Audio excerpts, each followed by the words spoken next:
Welcome to our channel. Today we how to configure HubSpot routing for new inbound leads, complete guide step by step clearly. Begin by logging into your HubSpot account. Navigate to the contact or leads section in the dashboard. Select routing from the menu options available. Click on create new routing rule to start the process. Choose the criteria for your routing rule. You can base the criteria on factors such as geographic location, lead source, or specific form submissions. Define the conditions that will trigger the routing. For example, if a lead comes from a specific ad campaign, select that option. Next, select the team or individual who will receive these leads.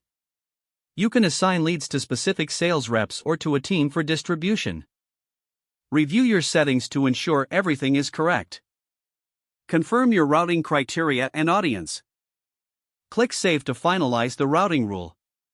Set up notifications if desired to keep your team informed of new leads. Opt to send email alerts to the assigned reps when a new lead is routed. Test the rule by simulating an inbound lead based on your defined criteria. Monitor the performance of your routing rules in the dashboard. Make adjustments as needed based on the effectiveness of your routing. Regularly review and update your routing rules to align with team changes or new marketing strategies. With these steps, your HubSpot routing for new inbound leads is now configured effectively.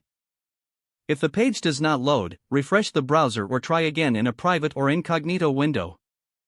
Make sure you are using the correct email address, then retype it carefully to avoid small typos.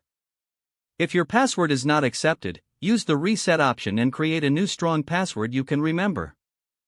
Check your spam folder for verification or security emails, then complete any requested confirmation steps. Enable two-factor authentication if available to improve account security and reduce unauthorized access risk. After signing in, review your profile details so your contact information and settings are accurate and current. If you see an error message, note it down and try again after restarting your device and internet connection. Log out when you finish, especially on shared devices, to keep your account and payment information secure. Don't forget to like this video and subscribe to our channel for more step-by-step tech guides.